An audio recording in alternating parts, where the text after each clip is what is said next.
Hi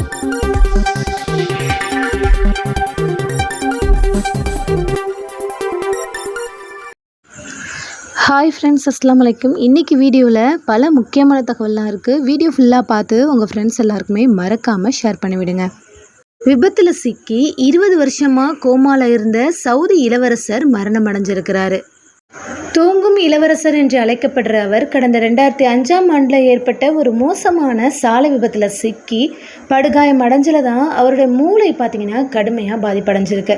இதனால் அவர் கிட்டத்தட்ட 20 வருஷமாக கோமாவில் தான் இருந்திருக்கிறாரு, மருத்துவமனை கண்காணிப்பில்.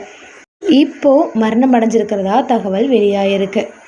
அடுத்ததாக ஐக்கிய அரபு அமீரகத்துடைய துணைத் தலைவரும் பிரதமருமான துபாய் ஆட்சியாளருமான ஷேக் முகமது பின் ரஷீத் அல் மக்தும் என்ன சொல்லியிருக்காங்கன்னா, ஜூலை 16 புதன்கிழமை அன்னைக்கு பிறப்பித்த ஒரு புதிய ஆணையின்படி துபாய் அரசு துறையில் உள்ள எமிரேட் ஊழியர்களுக்கு 10 வேலை நாட்களோட முழு ஊதியத்தையும் கூடிய திருமண விடுப்பு வழங்கப்படும் அப்படின்னு அறிவிச்சிருக்கிறாங்க.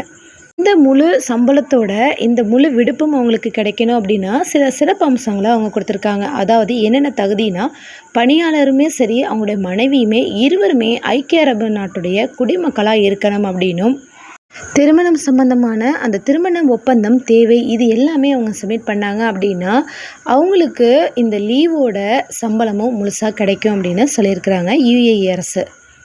அடுத்ததாக ஓமன் நாட்டிலேருந்து விசிட் விசாவில் UAE வர்றதுக்கு பல புதிய கட்டுப்பாடு வச்சிருக்கிறதா தகவல் வெளியாயிருக்கு. அமீரகத்தில் தற்போது அறிவிக்கப்பட்ட விதிமுறையின்படி அமீரகத்தின் 30 நாள் சுற்றுலா விண்ணப்பிக்கிற வெளிநாட்டவர்கள், அதாவது ஓமனில் இருக்கிற வெளிநாட்டவர்கள் சுற்றுலா விசா மற்றும் விசிட் விசாக்களுக்கு விண்ணப்பிக்கிறாங்க அப்படின்னா ஹோட்டலில் முன்பதிவு விண்ணப்பிக்கிற அந்த ஒரு டீட்டெயிலையுமே விண்ணப்பிக்கும் நேரத்தில் ரிட்டன் டிக்கெட் போட்டிருக்காங்கல்ல, இது எல்லா டீட்டெயிலுமே அவங்க சப்மிட் பண்ணணும் அப்படின்னு தெரிவிச்சிருக்கிறாங்க.